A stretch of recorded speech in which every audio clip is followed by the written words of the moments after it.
just use the hand raise facility as we go through. Just first of all, wanted to confirm the overall picture as far as the action points. Yes, it's up. Just to confirm, Mr. Ward, we are live on okay, YouTube. Thank you. Good. Yeah, so just wanted to clarify the situation regarding the action points. From our point of view, we're satisfied that all of the action points which arose from the earlier hearing sessions in December and January have been completed, and as far as we're aware, any documentation relating to those has been sent to us and also added to the examination website. Obviously, there are a few additional items that arose from the session on Tuesday. Apologies for the last minute production of that note, but just if you can just confirm that you've received the latest action point note this morning. You sent it about half an hour. We have indeed, sir. We have indeed, and it's very helpful. Thank you. So obviously you would have prepared some main modifications in relation to the action point within the last half an hour, Mr. Shadow. All done and dusted. Good, as usual. Thank you. So no, clearly that there are a few items there to take into account, and we can discuss those as we go through today. But as I said, as far as we're concerned, any actions which arose from previous sessions have been completed. Just to clarify that with yourselves and Caroline, there's nothing as far as you're concerned that's outstanding apart from matters arising from Tuesday. That's correct, sir. Yeah, we think all the previous action points have been dealt with and are on the website. Yeah. There's no other documents to come, Adrian?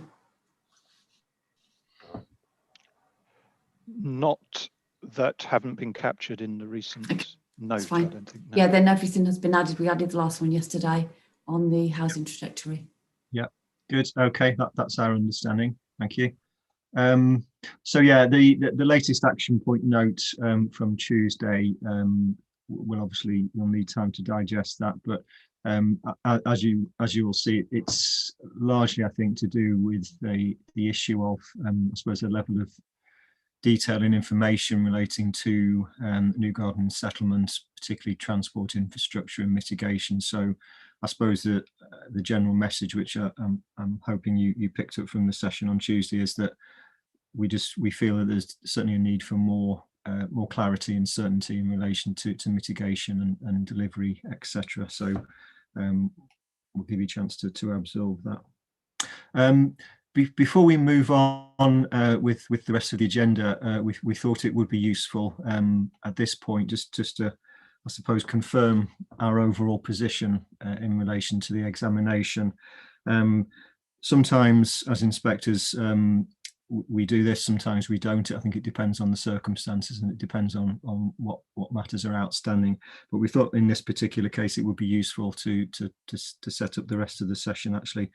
So first of all, you'll be pleased to know, hopefully, that we're satisfied that the council has complied with the duty to cooperate. So that's that sorted. So there's no fundamental problem as far as the duty to cooperate is concerned.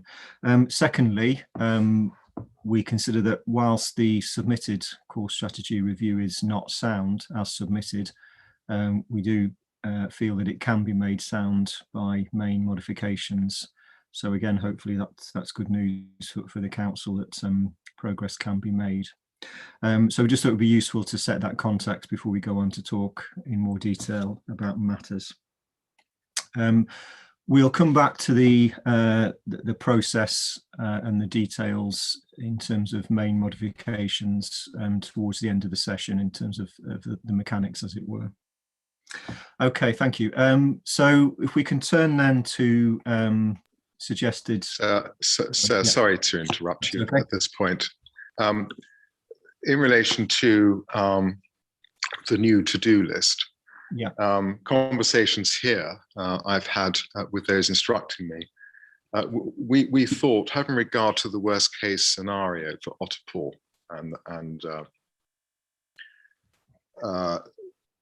strategic highway infrastructure works, etc., the long discussion we had, yeah. it might be helpful to you to have a factual note about the LLP, its structure and its funding, just to sit behind the submissions which were made by way of background. That will deal with its funding, borrowing potential, the structure of the LLP, and its controlling influence over the development and the use of its receipts. Indeed, that would be helpful. I think, yeah, Mr. Marlam and I were just discussing issues relating to that, I suppose. And I suppose it crossed our mind to seek from the council some form of assurance, I suppose, in terms of delivery and funding regime. So I think that would actually be helpful. That would help to you know, provide some additional clarity on that matter. So that's a useful suggestion. Thank you, Mr. Shederavian. Yeah. Excellent. Thank you very much. Yeah. Thank you. Okay. So yes, in terms of suggested main modifications, I think the first thing to say is we are grateful to the council for your willingness to contemplate potential modifications. It's not always the case with local authorities that they're willing to do this, but in this particular case, we are grateful for the constructive attitude towards modifications. It's not the time or the place to go through the detailed wording of potential modifications. It's something we're going to have to go away and think about ourselves and come to a view as to the exact form of modifications that are necessary. Just to emphasise, really, clearly the main modifications ultimately will be set out in our final report and referred to, and the rationale for those main modifications will be explained in full at that point. From this point onwards in the examination, we'll take the view that the main modifications that are produced and published for consultation are those modifications that we as inspectors consider are necessary, and I suppose from that point onwards we will take responsibility for putting those forward. The suggestions the council has made, and indeed other participants in the hearing sessions, are very useful. Just to clarify, I suppose that the wording of ultimately the wording of main modifications that are recommended may or may not be exactly as the council has set out. I think it's fair to say it's likely there will be perhaps some other main modifications that we consider necessary, and certainly in terms of the detailed wording, there'll probably be some amendments to those. So it's in terms of the status of those suggested modifications, that we are treating them as that. They are suggestions, they're very helpful suggestions, and I'm sure in many cases we'll be using them certainly as a basis for our recommendations. So just to clarify that situation, we will obviously go through that very carefully and consider all of the issues, and ultimately we'll be very clear to the council as to what main modifications we consider are necessary for soundness. And I think that's an important distinction to make in terms of them being necessary. So as I said, we don't wish to go through in any detail the modifications. We're working, I think, best from the document which was sent, I think, on the 25th of June, which is at our request a kind of composite schedule of potential modifications in plan order. So that's been very useful to receive that. Thank you. We will, as I said, we will, as inspectors, have to go through that very carefully, obviously refer back to the discussion and the evidence that we've got, and come to a view as to, I suppose, first of all, whether there is a need for a modification at all, and if there is a need for a modification, whether the suggested modifications from the council do the job, or whether there's some need for amendments, or indeed there's need for further modifications. So all I really wanted to do at this stage was, I suppose, very briefly run through I suppose the scope of the modifications in plan order. if there's anything that the council wishes to flag up of particular interest or note as we go through, please do so. If not, you know, there's perhaps 1 or 2 points where we might ask some questions, but we hopefully can move through this fairly quickly. Yeah. So if we do have that document available, I don't think it's got a reference number because it was just a document sent from the council to ourselves at this stage. So just moving through, I think if you're happy to do that, we'll just rattle through. If you have any points, you know, stop me, put your hands up, and we'll come through. So policy SS1 to start with. Looking at the modifications there, there's the link there with the issue of policy CSD5 and Stodmarsh and nutrient issues. Additional text suggested in relation to Dungeon SA and also Lead Airport.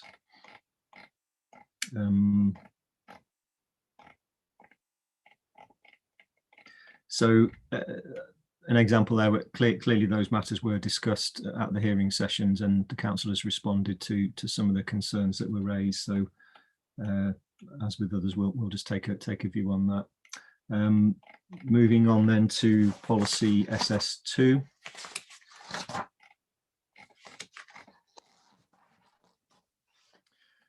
Housing and economic growth. I think primarily aimed at reflecting the changes to the use classes order, but also the updated retail study which was discussed at the hearing session.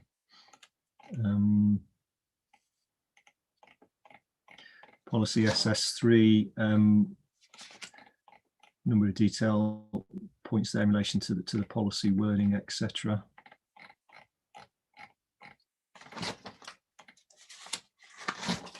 Again, SS4 in the supporting text there, I think largely to reflect the use classes order changes. Just on that point generally, in terms of the use classes order, I think it is probably one of those areas where we will need to look at the detailed wording of policy. Up and down the country, as you can imagine, local authorities and indeed inspectors have been grappling with how to deal with the changes to the use classes order, particularly in relation to what used to be B1 uses, etc. There are various options that are being tried. The common approach seems to be to make reference to different forms of development in word form, descriptive form, rather than clearly trying to relate back to previous use classes, or trying to perhaps artificially subdivide class E. So I think that's probably going to be our approach, where a descriptive form is best, which I think in most cases I think fits the bill, but we'll just need to have a look closely at the wording there. SS5, district infrastructure planning. This is an example where the issues in relation to transport implications particularly from the New Garden settlement have come into play here. So again, we'll need to take an overview of how the core strategy review should deal with that matter. Then we get into policies SS6 to SS9 in relation to the New Garden settlement itself. Various modifications suggested there. So, for example, in relation to the importance, or more stressing the importance of the setting of the AOMB, for example, again, tidying up references to use classes, etc. Inserting more in terms of phasing and delivery issues, etc. So there's a lot to think about there. I think one thing that we will consider and give lots of thought to, I suppose, is the overall approach. I think one thing that struck us fairly early on, and I think still strikes us in terms of the New Garden settlement, is first of all that there are for specific policies about it, and perhaps perhaps they could be refined, shall we say, in terms of their length and perhaps their overlap. So we'll have a look at that and give some thought to the possible way forward. But I think that's certainly something that struck us from the outset, really, is the length and perhaps overlap of policies relating to the new garden settlement, and perhaps there's some scope to refine those down and focus them better.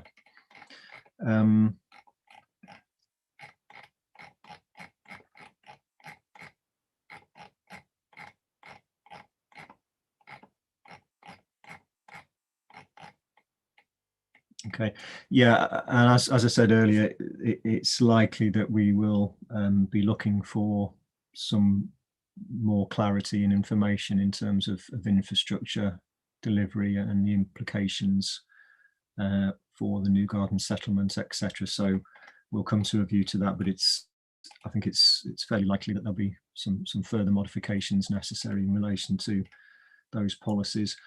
Moving on to policies SS10, SS11, relatively straightforward modifications, I think, again, reflecting the use classes order, and also the issues in relation to affordable housing percentages and water efficiency standards, which we're grateful for the council to take on board. CSD1, detailed matters in relation to that. CSD2, likewise. CSD3.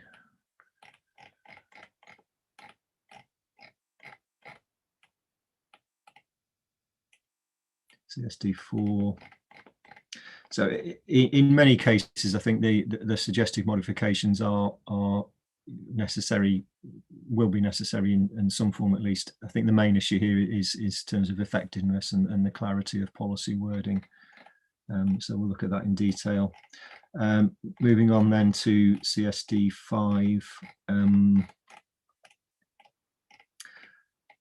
Various change modifications. Probably the key issue, as you'll be aware, is the Stod Marsh nutrient neutrality issue. So the modification does appear to be based on the statement of common ground with Natural England. So we'll take a good look at that. We'll come back to the issue of policies, the policies map in due course, but there's perhaps an issue there for that one. CSD7 with Hive, essentially that's just inserting reference to the particular site that was discussed at the hearing session. We'll come back to that one in terms of the implications of that for the policies map as well. CSD8, really just in relation to affordable housing. CSD9, quite significant modifications to CSD9 for Sellinge, as discussed at the session, really just to, I suppose, shift the focus of the policy to what might be regarded as a more strategic approach and reflecting the reality of the situation on the ground more in terms of permissions and completions, etc. Again, we'll come back to the potential implications for the policies map in relation to that policy. Okay, anything, that was a quick rattle through. Anything from the council you wish to flag up in particular? I mean, we'll take that schedule away. Obviously we'll have to look through all of the issues and you know, we'll see where we get with that, but it's certainly a very good starting point for us to use in terms of modification wording. That's been very helpful, thank you. Okay.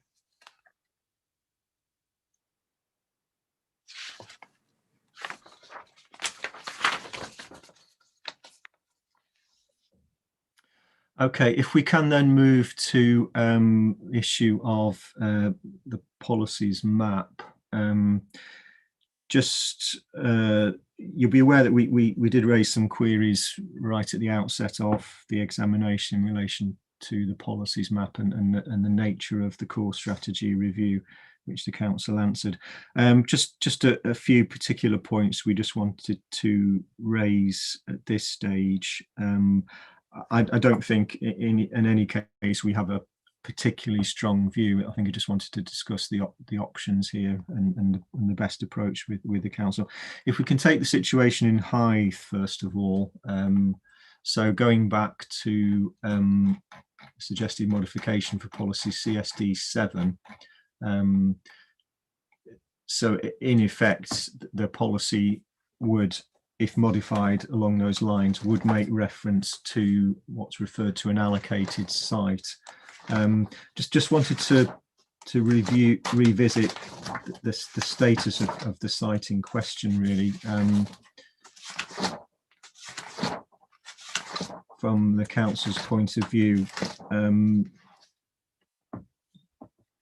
perhaps you could just summarise the position from the council's point of view on that, Mr. Tofson, Mr. Shadowraven. Yeah, Mr. Tofson. The Hythe site, Nichols Quarry, has an outline planning permission and is being built out. Yeah. And the details are in the housing land supply paper we passed on to you. Yeah, and representations from the landowner were that they felt there should be a specific reference in the policy to the site, although my recollection is that they were just happy for a cross-reference to the figure, which we as a council would also be happy with. Yeah, I think it's just the terminology in the modification. It would refer to including the allocated site, which suggests, I mean, as far as we can understand, and looking at, obviously there's a slightly complicated situation in terms of the adopted core strategy and the now adopted PPLP and different iterations of the policies map, but it's not, it's a site which is within the settlement boundary, but it's not a site which is specifically allocated in the adopted plan for development in that sense. So I think it was just a reference to the site being allocated, because that would suggest that it needs therefore to be shown as an allocation on the policies map. Yes, perhaps that is, in retrospect, perhaps that is a bit confusing in that there are allocated sites in the local plan. So it's probably not, in retrospect, it's probably not that clear what exact site is being referred to with the proposed wording we put forward in that document. Yeah, just in terms of the status, are there any parts of the whole site? I mean, certainly, obviously, some of the site has been built already. Some is currently under construction. Is the rest of the site, has it got planning permission, or are there still some areas where that's yet to be determined?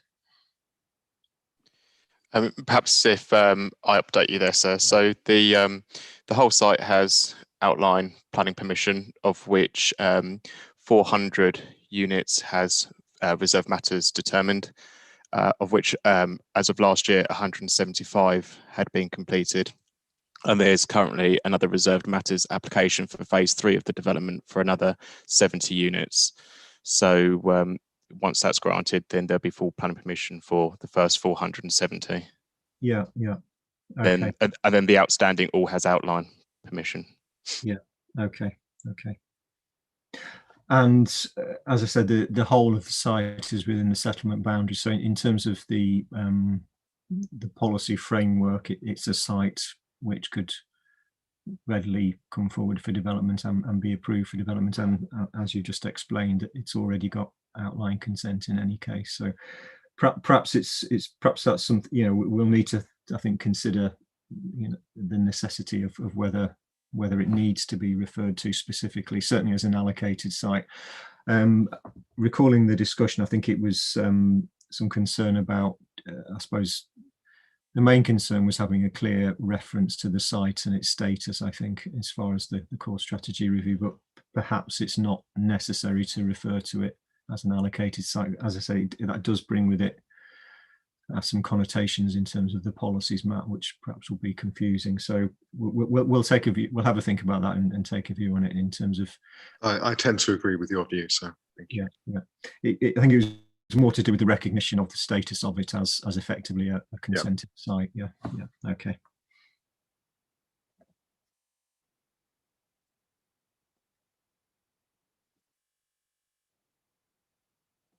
Okay, thank you. So Sellinge then, policy CSD9. Excuse me, I can work my computer. So yeah, just again, I suppose, just to run through the potential implications of the alternative policy wording that's now being suggested, and whether that has any implications for the policies map. Again, if you can just give us the council's view on that.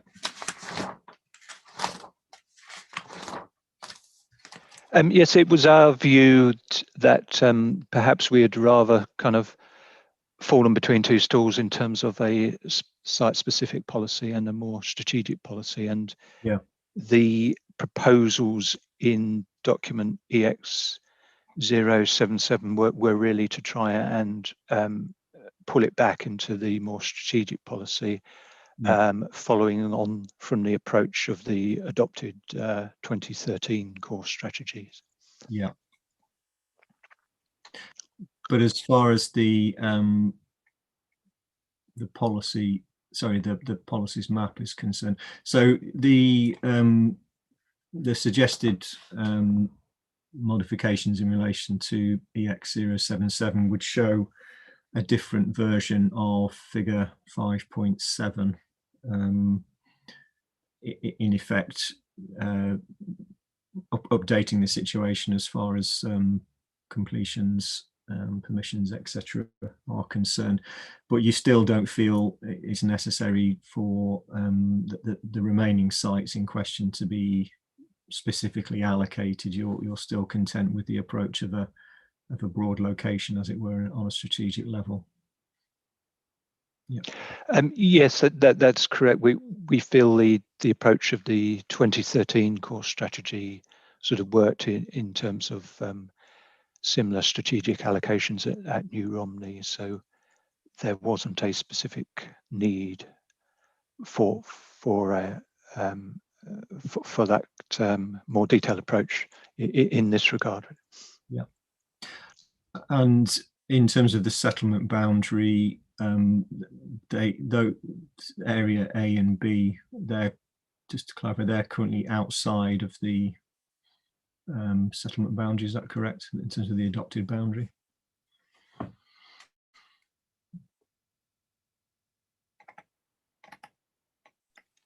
Yeah, at the moment, sir, they are outside the settlement boundary. Yeah. And once they're developed, then the boundary would be reviewed. Yeah. But as far as dealing with applications, etc., you're content that the adopted core strategy and a core strategy review would give a sufficient policy basis there. Yeah. Yes. So. Okay. Yeah, I mean, I think in the light of the discussion we've just had about Hythe, I think one of the concerns we had was consistency, really, in terms of the different settlements and perhaps an inconsistent approach. But I suppose if we're going down the route of considering these all as broad locations which don't need to be shown as specific site allocations, I suppose at least if it's a consistent approach, that takes us some way through it. Yeah. Okay. Thank you. Thank you. Then policy CSD5, which if we look at document EX075 specifically. So along with suggested modifications to the policy wording, there's also the additional figure 5.4, which has been put forward. I suppose the key question here is that something that should be shown on the policies map, given that it would be used, the boundaries of that area would presumably be used to make decisions on planning applications. Is it something that should be set out on the policies map? Mr. Milam, is there do you want to pick up a particular point on that issue? No, Mr. Ward, I think you've covered it. I just turned my camera on in case you were wanting me to take the council through that one, but you've covered it for me. Okay. So yeah, just to again put that to the council, really, it will be, it's a geographically defined area which would be used in relation to determining or considering planning applications, etc. So on that basis, is it something that should be shown on the policies map in your view?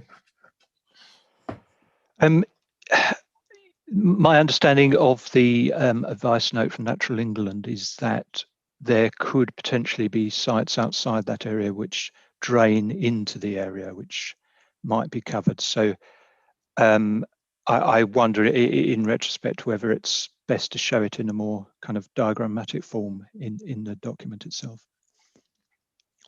Okay.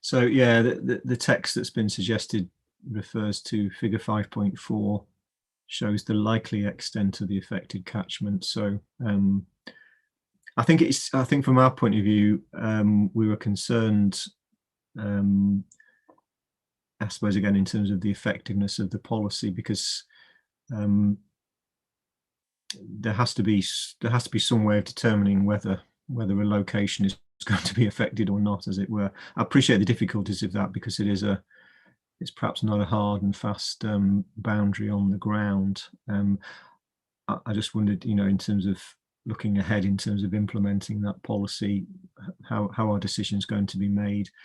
Is it essentially on the basis that there would need to be consultation with Natural England on that particular matter? But would that need to be in all cases? I think that's one of the problems there, isn't it? It's defining an area is a useful tool, I suppose, in terms of creating some certainty as to what the potential implications are. Just wondered your thoughts on how that aspect of the policy would be implemented in practice. How would you make a decision as to whether a particular development proposal would be affected by it or not?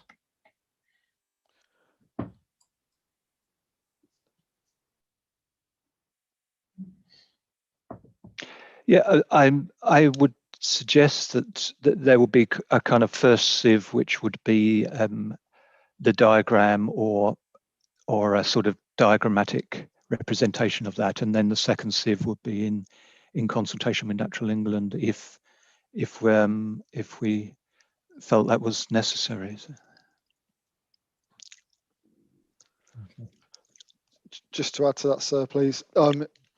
Its effectiveness in terms of planning applications coming forward for consideration is it's effectively a scoping tool whereby any future planning application site that falls within the extent of figure 5.4, it's there to alert applicants that they might have to undertake further technical work, in effect, in consultation with Natural England. So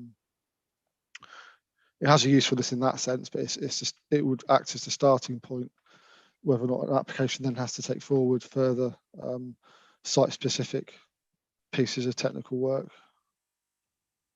Okay. And as far as Natural England are concerned, they're content with that broad approach. They're not looking for specific boundaries to be identified necessarily. We did share the wording with them and the suggested plan as well, and they were content with that. Yes. Okay.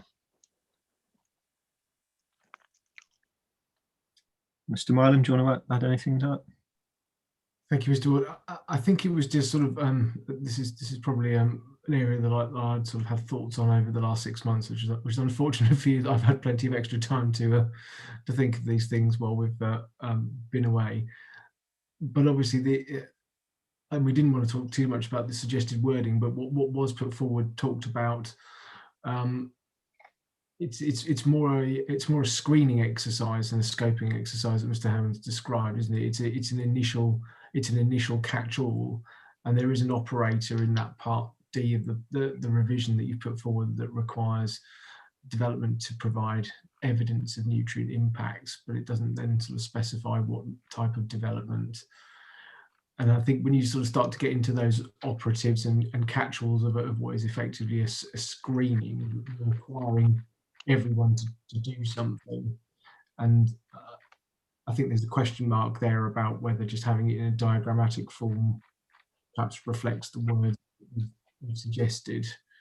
And maybe there is an impact on the policies map, but then there might need to be further wording that in terms of modification that picks up perhaps potentially larger schemes or other schemes that might have an impact that fall outside what is effectively that sort of screening buffer zone. Does that make sense? Or that was a bit long-winded, but hopefully you understand where I'm coming from. That makes absolute sense. So we can include some words in the policy that will include developments which are likely to have an impact, even if they fall outside the zone. Yes, and I think, just as I say, I think we'll probably have to give a bit more thought to it, and perhaps you take the opportunity to do so as well before you do this again, but just to reflect on whether that does need to be ultimately be a layer on the policies map, just because of the implications of the evidence base you're asking front and center as part of that screening, because obviously then schemes could then be screened out. But if you don't have the catch-all to screen them in the first place, and that's clear on the policies map, then perhaps there is a slight mismatch there. That's understood. Thank you. Yeah, I mean, in terms of the policies map, obviously there would need to be a clear boundaries shown, but I suppose it depends on what the policy approach actually is. So there are plenty of examples of designations, as it were, on a policies map which relate to a policy which operates as a kind of screening or scoping kind of policy, really, rather than a hard and fast, permission will be granted or not granted. So we'll give some thought to that. I think, as I said, the main concern was I suppose the principle of having a policy approach to a specific geographical area, and that not being shown on the policies map, which is intended to show a geographical representation of policy. So we'll give some further thought to that particular matter. Okay, are there any other areas as far as the main modifications are concerned that it strikes you that there may need to be consequential changes to the policies map? That there's nothing specific from our point of view at this point in time, at least? No. Not from our side, sir. No. No. Okay. Okay, thank you. If we can move then to the issue of the housing trajectory. So we've had various iterations of that. I'm just trying to make sure I've got the most up-to-date one here. EX097 is, I think, the most up-to-date version that we have. Just to clarify that first of all. That's correct. EX092, that was an update of the trajectory based on the discussions that we had back in January. And then EX097 updates that further to take account of permissions that have been granted in the last monitoring year, but are yet to be checked on site. Yeah, okay. Yeah, I mean, the previous version, EX92, I think essentially tidied up some of the detailed figures in terms of totaling, and there was that particular site in Folkestone, which is fine. The latest version, EX097, perhaps you could just take us through. There's obviously been some further thoughts or some updates in relation to windfalls and recent permission. So perhaps you could just take us through the background to that and what the implications would be as far as the trajectory are concerned.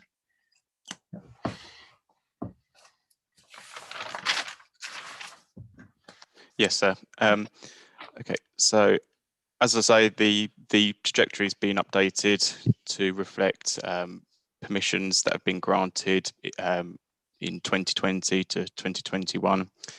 As part of that work, we've identified that the council has granted permission for a number of larger windfall sites that were set out in the other iteration of the document in EX 092. Across 5 sites, I think it was, permission was granted for 171 houses. And then on smaller windfall sites of 0 to 9, permission was granted for 134, but 20 of those were sort of resubmissions of existing applications. So there was a net increase of applications of dwellings of 114, which exceeds the windfall allowance of 95 that the council has allowed for in the housing supply.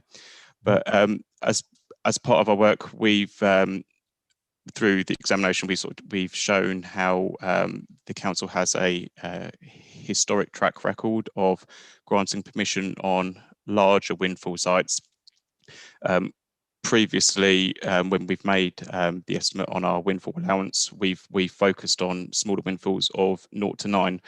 But looking ahead, we feel that this track record of larger windfall sites is still going to continue. I think that's evidenced by what's been granted in the last 12 months, but we've also provided details of a number of additional sites that are currently with the local planning authority for determination, which sort of go over and beyond that 95 figure that we've got. So we feel that the 95 figure that we've got for windfall allowance is quite a conservative figure, and we think that the council could exceed that figure and give more confidence to our housing supply figures, as well as the potential for potential residential development within the town centre as part of the regeneration work that's going on there at the moment. So thank you. In terms of the implications for the figures, as it were, yes, if you could just take us through that. No problem. Yeah, so in terms of the figures, it's through allowing for the changes that were picked up from the discussions we had back in January, and allowing for the applications that have been granted in the last 12 months. We've got an additional 250-300 dwellings within our housing land supply at this point, and having redone the 5-year housing calculation for the base year of 2021-22, then we would have a 5-year 5.5 housing land supply. Okay, so just perhaps comparing the overall trajectory with the version we had when we discussed matter 8. Yes. In terms of the obviously there were some minor differences that were already sorted out, but the key difference really is the increase in sites with permission. That's correct. Yeah. Yes, and there's been a couple of site allocations that previously didn't have planning permission, places and policies allocations that have since been granted. So they've been moved between tables from sites or allocations without permission to those with. Yeah. And as far as the windfall allowance is concerned, you're suggesting keeping that at 95, but I suppose the point you make is that you feel even more confident that that's a conservative figure, as it were. That is our view, yes, because that 95, as I said before, is based on small windfall allocations of sites of 0 to 9 dwellings.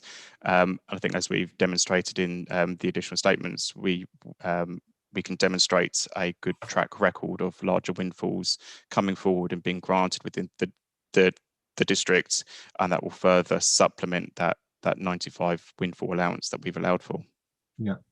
And you're suggesting knocking back the windfall allowance to start from 24, 25, presumably on the basis that things have moved on in time anyway, but also you've now counted some more recent emissions. So that's correct, sir. Yes, as we've allowed for the permissions that have been granted in the current monitoring year, we've knocked off a further year of the windfall allowance.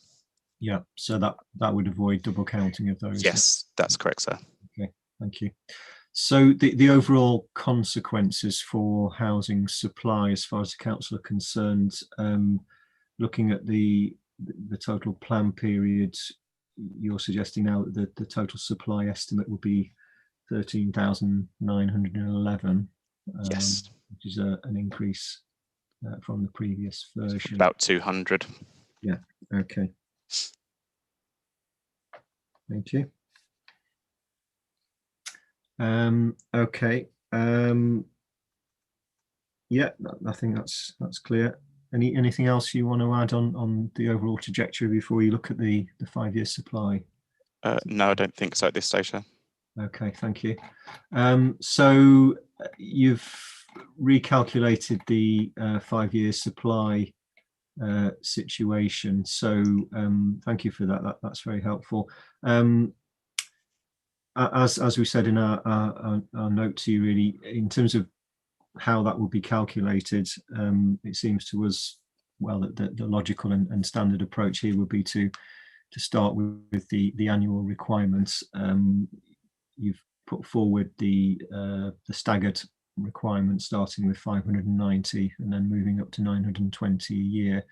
So on that basis, then accounting for what you might term undersupply in the plan period so far, adding that to that, and then applying the 5% buffer gives you that 5-year requirement from 2021-22 onward. Yes. Given the likely year of adoption. So in terms of the 5-year supply situation, your latest estimate there is that there would be 5.5 year supply from that. Yeah. That's correct, sir. Yep.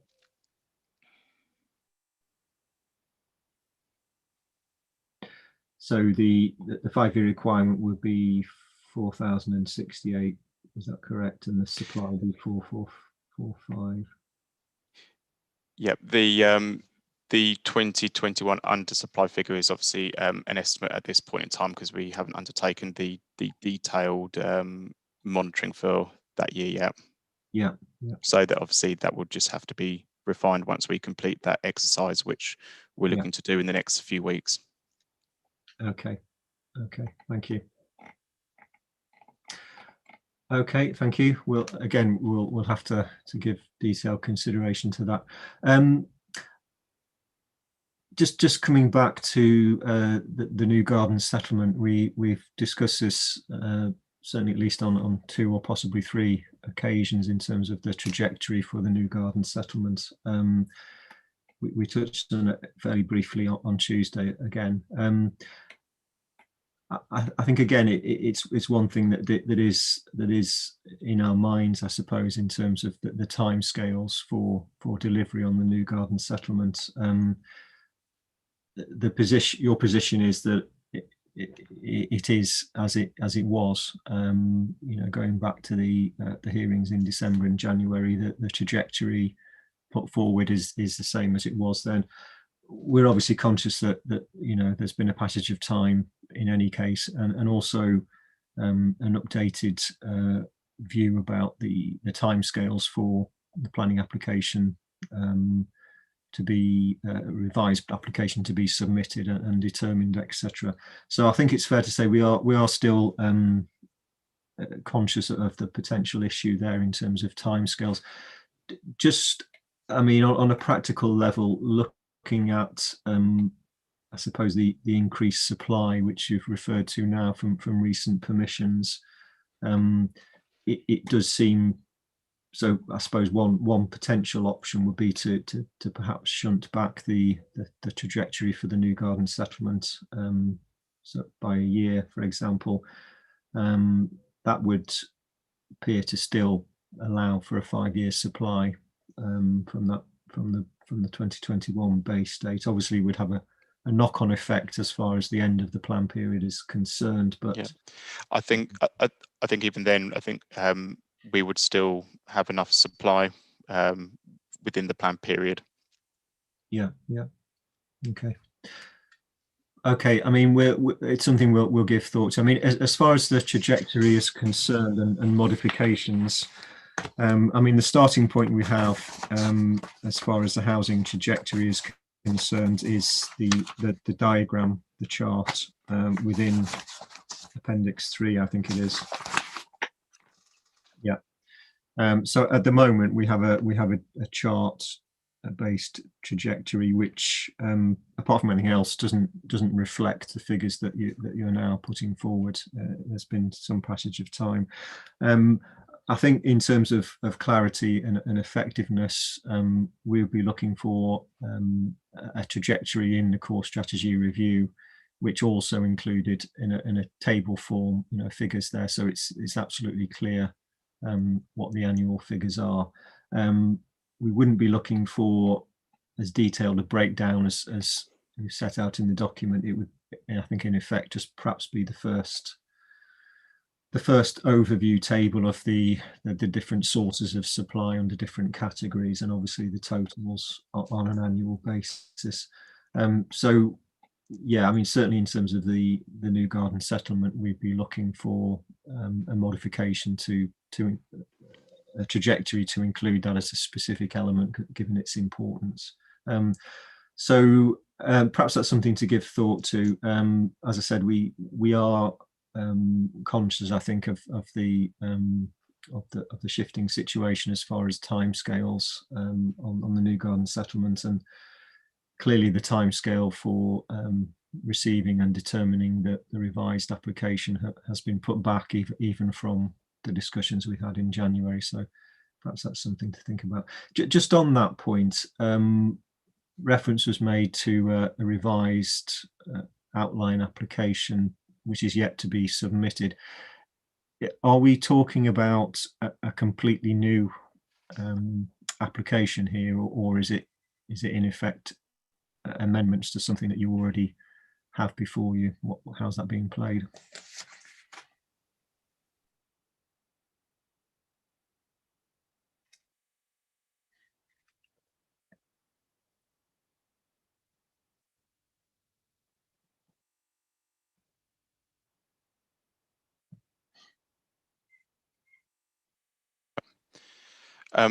I believe it's around, or part of it's around sort of changes in ownership within the red line boundary, but we could perhaps provide you with a note that just clarifies. But yeah, I suppose the point is it a completely new application that would need to be submitted, or is it an application that you already have on the books, which would be some amendments to that along the way?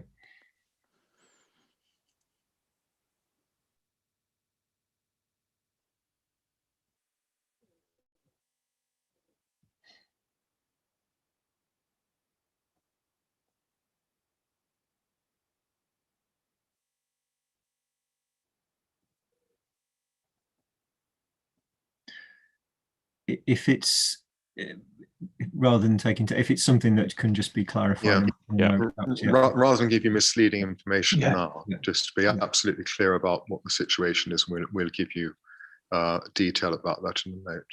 Yeah. Okay. But as I said, I think it's certainly something we're going to give thought to, really, in terms of the the time frame for the new garden settlement. As I said, I think we are conscious of the passage of time, and also the need for another application to be submitted and determined. Okay, thank you.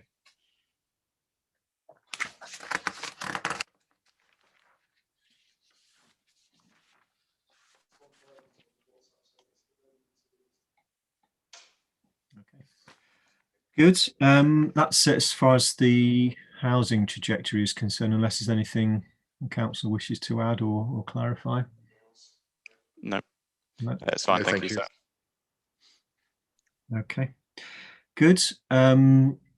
Just an opportunity to raise any other matters, I think. I mean, I don't think there's anything specific from our point of view, but anything else that's cropped up that you wish to raise before we bring things to a close in terms of next steps, etc. So I'm looking around me here, and there's a shaking of heads. So there's nothing else to raise. I would like, on behalf of the council, and I'm sure I speak also for all participants in the examination process, our great appreciation for the way you and Mr. Mylan have conducted this examination with great care and consideration. We are very, very grateful to you both. Thank you. Thank you. Appreciate that. Yes. Thank you. I should have included their patience as well, actually. I should have included patience. Patience and stamina, yes. Two traits of an inspector. Thank you for that. Yeah, just really to wrap up, I suppose just to run through next steps and just talk about what needs to happen in the near future before we bring things to a close. So as I said earlier on, we've kind of come to the view, which I'm sure you'll be pleased about, that we can proceed towards main modifications, and there are clearly issues of soundness with the submitted plan, but we're content that they can be addressed through main modifications. So the process from now on, really, what we'll do fairly quickly is probably within the next day or so, is just to send the council a very brief letter, just confirming that basic position in terms of the duty to cooperate and the moving ahead towards main modifications.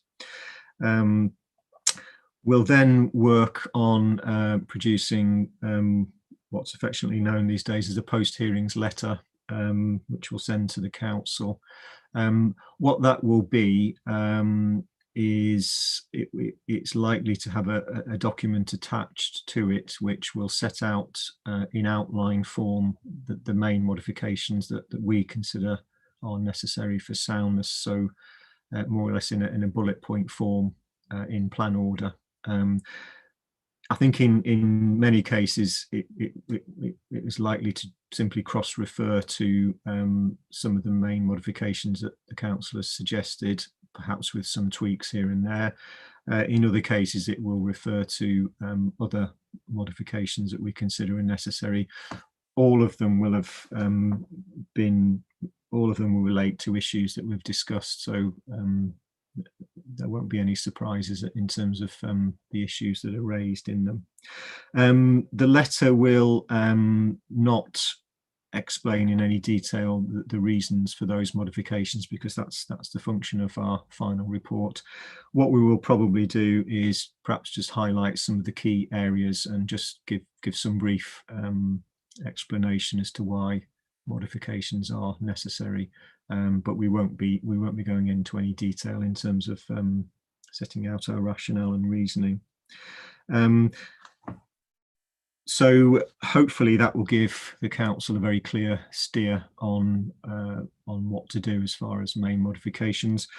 What we'll be expecting to happen after that is that the council produces a schedule of proposed main modifications, with the intention that will be published for public consultation. So the mechanics of that really are, we'll send you the letter, we'll have the outline document, you'll produce the schedule of main modifications, We'll have a look through that. It's fair to say usually there's a little bit of toing and froing in terms of detailed wording. As I said, from this point on, you know, as inspectors, we will take responsibility for what the main modifications say. They are the modifications that we will be recommending, subject to consultation processes, etc. So we need to be completely happy with the detailed wording of those modifications. So hopefully, with minimal toing and froing, we'll reach the point where we can agree the detailed wording and the schedule of modifications, and they'll be ready for public consultation. We would also be looking for a sustainability appraisal of the main modifications themselves, and probably an updated habitats regs assessment, just to make sure on that front.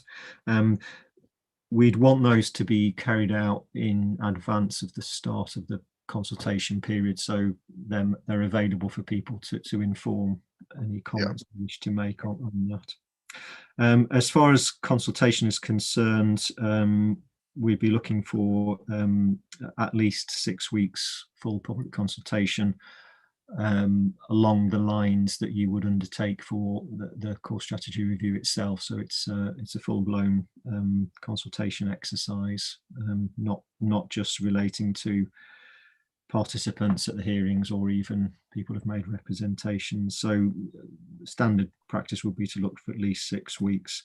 In recent times, authorities have opted for longer periods of consultation because of, I think mainly because of the COVID restrictions and people's ability to be available, etc.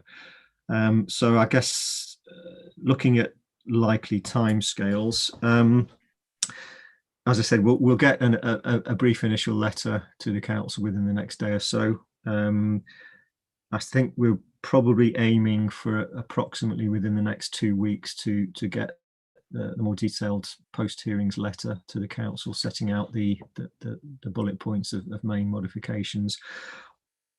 Obviously, that depends, you know, on how much is involved in that. So I don't want to give a definite date, but I think approximately within the next couple of weeks we'll be looking to that. You should note and be aware, if you're not already, that such letters now have to go to the ministry in advance for information. So there's a kind of a 48-hour period of passing that on there.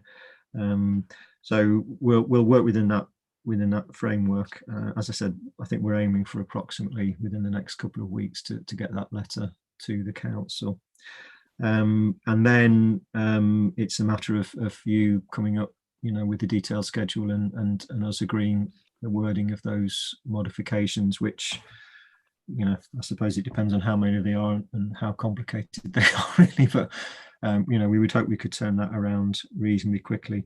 So in terms of timescales, I think realistically, and obviously you'll be aware we're kind of heading into summer holiday period fairly soon.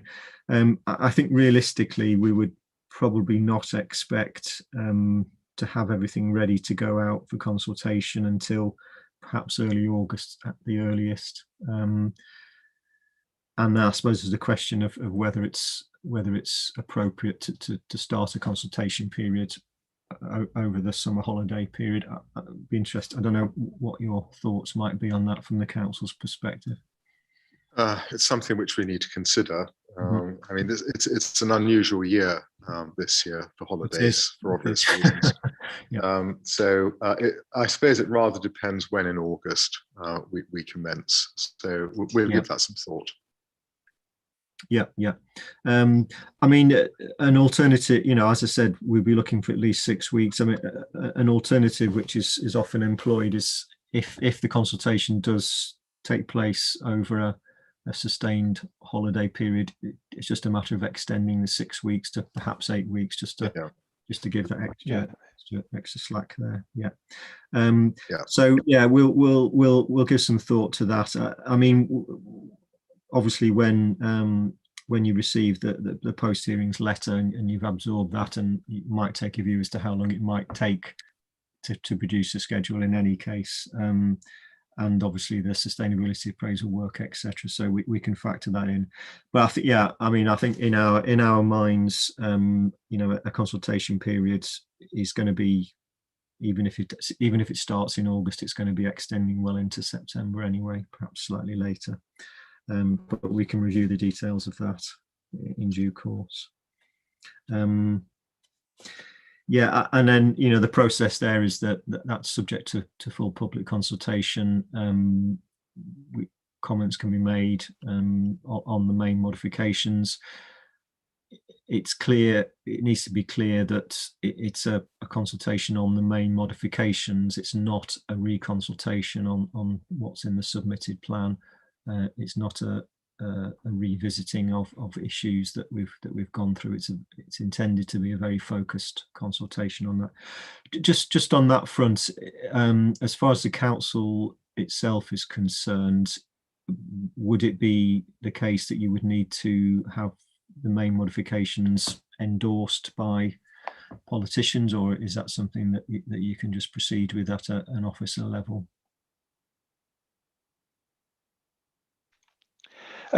We can check the process, sir. My recollection is that we have done it at an officer level in the previous plan, which we took through to adoption last year. But yeah. We need to check the authority given to us by our members at regulation 19 stage. Yeah. Okay. Thank you. I mean, from our point of view, as I said, we will be, I suppose, in effect, taking responsibility for what those main modifications are. So to some extent, well, I think we would consider it's not necessary for the council politically to endorse those, because they are there will be the modifications that we will intend to recommend. So to some extent, whether or not the council endorses them is not going to affect whether we recommend them, if you see what I mean. No, that's understood. But yeah, we're conscious that some authorities have different processes to go through before they're able to publish anything really. So yeah, I guess if you could just check that out, and if there's any different approach, if you could let us know on that, it might affect the time scale. Yeah, so comments can be made by anyone in effect on those main modifications. The comments will come, I mean, different authorities take different approaches. Sometimes the comments are in effect sent directly to the programme officer. In some cases, they're sent to the council and then passed via the programme officer to ourselves.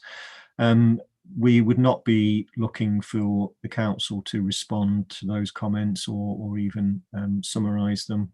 In effect, they are comments coming to us directly, directly via yourselves, if you see what I mean. So we don't need you to analyse them, respond to them, or review them. They're coming straight to us because we're the ones who need to take them into account. We'll take all of those comments into account along with other factors, and the next step hopefully will be for us to produce our report. As you'll be aware, that the first step in that is to, once we've produced that report, will be to send that to you for fact check purposes, and then subject to any factual corrections, a final report will be issued. So I don't think we're at a point where we can realistically talk about timescales for that at this stage, but we'll take things one step at a time. Okay. Any particular questions about the process that were? No, so that's been very, very clear, and we're very grateful to you. You've made a sunny day in Folkestone even sunnier. And I'd like to take the opportunity also to thank our programme officer Caroline for the way she's administered this seamlessly. So thank you, Caroline. Good. Thank you very much. It's been a pleasure. So yeah, I mean that brings us to a close. I think on behalf of Mr. Milam and I, likewise just want to say a few thank yous at this point in time. First of all, to the council representatives. There's been a vast array of officers and consultants and support people in the background coming in and out of the sessions. It's been a big team, as it were. So no doubt it's been quite difficult to manage all the different inputs from people. we've, I think, overall found the council representatives to be helpful, professional, constructive, which is always a good thing. And I think from our point of view, Mr. Shadaravian, we've greatly appreciated your input, your very incisive input and helpful input, and the ability to take a quick and pragmatic view of the situation and come up with positive suggestions and solutions. So very much appreciate that. I'm grateful to you. Again, just like to place on record our thanks to all of the participants from whatever background they come from. Virtual hearings are still a novelty, I think, and it's difficult to know how they're running when you're sitting looking at a computer screen. But I think from our point of view, we've been impressed by the contribution that participants have made. It's been good-natured, helpful, constructive. I think we hopefully people have had sufficient opportunity to have their say and contribute, and we've certainly benefited from particularly from the local input that residents and interest groups have given us.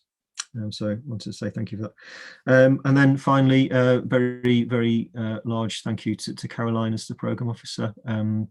Your job isn't finished quite yet. There'll be a few weeks, months more of dipping in and out of it. So you're not able to relax completely, but just a big thank you from Mr. Marlam and I, really, just for the way you've dealt with everything. Again, organising virtual hearings is not an easy thing, and I think what we've been impressed by many things, but one of the great things you've brought to it is just I was going to say keeping everyone under control, but that's perhaps not the right way to say it. But managing the process really, really well, and putting participants at ease and giving them clear explanations about what's going on. So it's made the running of the hearings, I think, as smooth as it could possibly have been, really. So great thanks to Caroline and all the hard work that you've done in the past. And as I said, you're not quite finished yet, but just a good opportunity to say thank you in a public forum. So thank you. Thank Good. you. So that's it from our point of view. As I said, we'll get that brief letter out very quickly, and then we'll follow it up hopefully within the next couple of weeks or so with a more detailed post-hearings letter. The action points from Tuesday, there's a couple of extra things from today, so we'll perhaps just tidy up the action point note, and if you can just be cracking on those things. So probably that if you can get various notes that have been referred to with us over the next few days, that would be helpful. Yes, certainly. So we'll press on with those points. Okay, great. Good. That's it then. Thank you all very much. Thank you very much. The session to a close. Thank you.